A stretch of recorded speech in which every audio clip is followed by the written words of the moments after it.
Hello programmers, welcome to the rising programmers.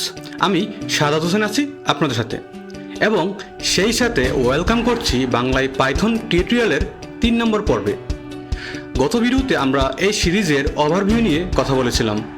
আমরা কী কী শিখব এই সিরিজে, এইগুলো নিয়ে আমরা আলোচনা করেছিলাম। সো যারা আগের পর্বটি এখনও দেখেননি, দেখে আসার অনুরোধ রইল।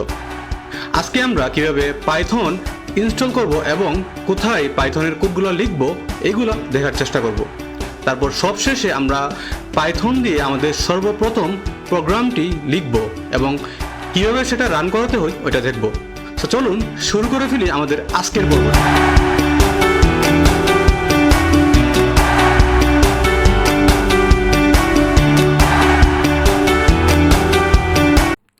শুরুতে আমরা আমাদের ব্রাউজারটি ওপেন করব। তারপর আমরা গুগল সার্চ বক্সে পাইথন ডাউনলোড লিখে সার্চ করব। আমরা দেখতেই পাচ্ছি শুরুতেই python.org নামে একটি ওয়েবসাইট চলে আসছে। এটাই হলো পাইথনের অফিসিয়াল ওয়েবসাইট। চলুন আমরা এই লিঙ্কে ক্লিক করি। আমরা দেখতেই পাচ্ছি এইখানে পাইথনকে ডাউনলোড করার জন্য একটা বাটন রয়েছে। এখানে লেখাই আছে download the latest version for Windows. আমরা যারা ম্যাক বা লিনাক্স ইউজ করি ওইটার ইনস্ট্রাকশন এইখানে দেওয়া আছে। আপাতত উইন্ডোজে কীভাবে ইনস্টল করতে হয় এইটাই দেখাচ্ছি, কারণ বিগিনার্সদের মধ্যে ম্যাক্সিমামই উইন্ডোজ ব্যবহার করে। চলুন আমরা এই বাটনে ক্লিক করে ডাউনলোড করে ফেলি। ওকে, আমরা ডাউনলোড করার জন্য কিছুক্ষণ অপেক্ষা করি। ওকে, ডাউনলোড হয়ে গেছে। আমরা এখন এটাকে ইনস্টল করব। আমরা ইনস্টল নাও ক্লিক করার আগে অ্যাট python.exe টু পাথ এটাকে চেকমার্ক করে রাখবো। তাহলে ইনস্টল করার পর আমাদের আর কষ্ট করে পাইথনের ফাইল লোকেশন এনভায়রনমেন্ট ভেরিয়েবলে সেট আপ করার দরকার পড়বে না। এই ক্ষেত্রে অটোমেটিক্যালি এনভায়রনমেন্ট ভেরিয়েবল সেট হয়ে যাবে। Let's install. ওকে, ইনস্টল হচ্ছে। সেট আপ প্রসেস ডান। সো কংগ্রেচুলেশন, আমরা আমাদের কম্পিউটারে পাইথন ইনস্টল করে ফেলেছি। এখন এই পাইথন আমরা ইনস্টল করেছি ওইটা কীভাবে বুঝবো? এটা বুঝতে হলে আমাদের কম্পিউটারের সার্চ বক্সে এসে সিএমডি লিখে আমরা সার্চ করব। আমরা দেখতেই পাচ্ছি আমাদের কমান্ড প্রম্পট চলে আসছে। এখন আমরা এইখানে পাইথন লিখে সার্চ করব। এখানে আমরা পাইথনের ভার্সনটি দেখতে পাচ্ছি।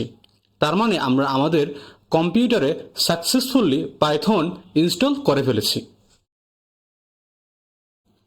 এখন আসুন আমরা পাইথনের কোড কোথায় লিখব।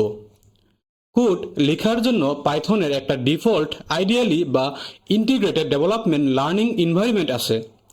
আমরা যদি আমাদের কম্পিউটারের সার্চ বক্সে এসে আইডিএলই লিখে সার্চ করি, পাইথনের আইডিএলই শেলটি দেখতে পারবো।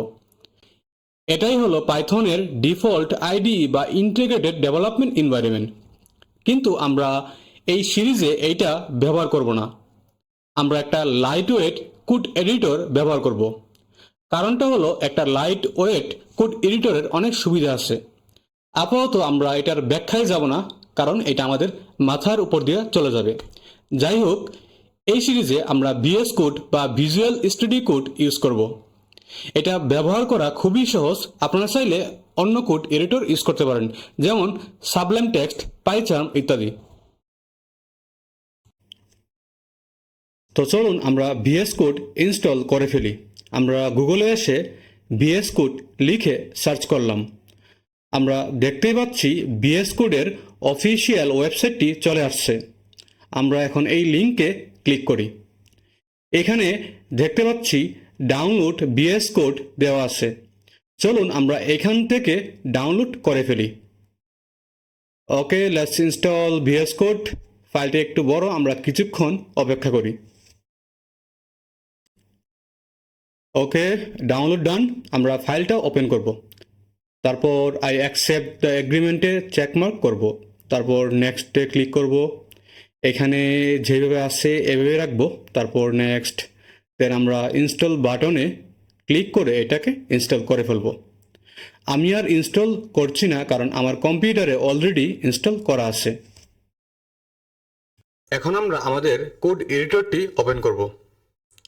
আমি এই সিরিজে কোড প্র্যাকটিস করার জন্য একটা ফোল্ডার ক্রিয়েট করেছি, যেখানে আমরা আমাদের প্রতিটা টপিকের প্র্যাকটিস কোডগুলা এই ফোল্ডারের ভিতরে রাখব।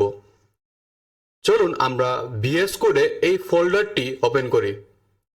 আমরা প্রথমেই ফাইলে ক্লিক করব, তারপর এইখান থেকে অ্যাড ফোল্ডার টু ওয়ার্কস্পেসে ক্লিক করব। আমি আমার ফোল্ডারটি ডেস্কটপে রেখেছি, আপনারা যে কোনো জায়গায় রাখতে পারেন। আমি ফোল্ডারটি সিলেক্ট করে ভিএস কোডে ওপেন করলাম। চলুন আমরা পাইথন দিয়ে আমাদের প্রথম প্রোগ্রামটি লিখে ফেলি। তার জন্য আমরা একটা ফাইল ক্রিয়েট করব। আমরা এইখান থেকে ফাইলটা ক্রিয়েট করব। আমরা এটার নাম দিলাম ফার্স্ট প্রোগ্রাম ডট পিওয়াই। আপনারা যে কোনো নাম দিতে পারেন, তাতে কোনো সমস্যা নেই। তবে নামের শেষে অবশ্যই ডট পিওয়াই এক্সটেনশনটি দিতে হবে।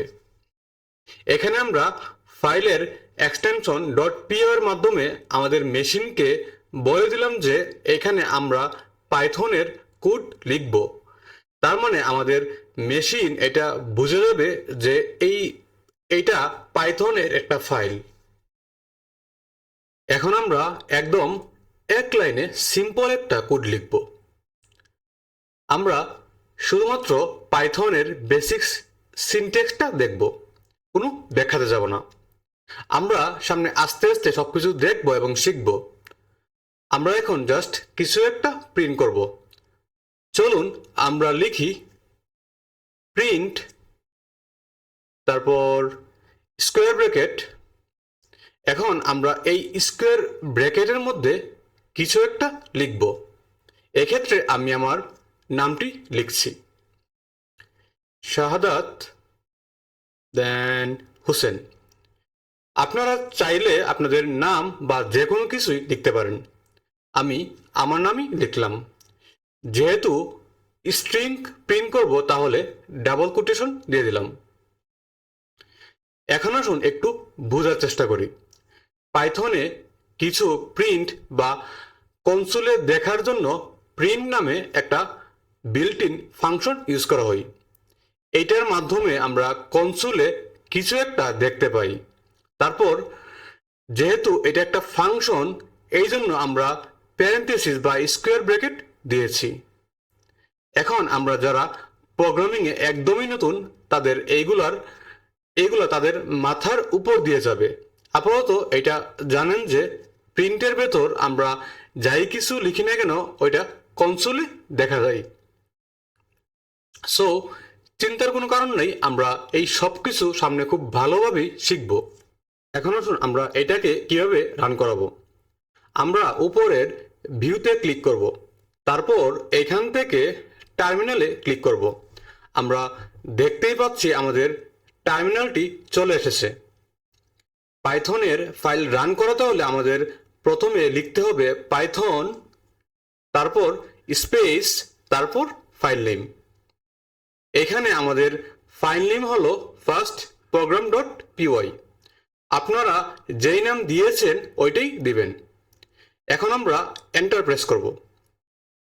সো আমরা আমাদের আউটপুটটি দেখতে পাচ্ছি। সো কংগ্রাচুলেশন, পাইথন দিয়ে আমরা আমাদের প্রথম প্রোগ্রামটি লিখে ফেলেছি। কত সিম্পল, তাই না? এই জন্যই পাইথনকে বলা হয় বিগিনার্স ফ্রেন্ডলি। আমরা যদি এই নাম অন্য কোনো ল্যাঙ্গুয়েজ যেমন সি বা C++ দিয়ে প্রিন্ট করাতাম, তাহলে কমপক্ষে 3 থেকে 4 লাইন কোড লিখতে হতো। কিন্তু সেটা পাইথন দিয়ে আমরা এক লাইনে লিখে ফেললাম। So that's for today. দেখা হবে পরের পর্বে। সবাই ভালো থাকবেন, সুস্থ থাকবেন এবং সবাইকে নিয়ে সুন্দর একটা জীবন উপভোগ করবেন।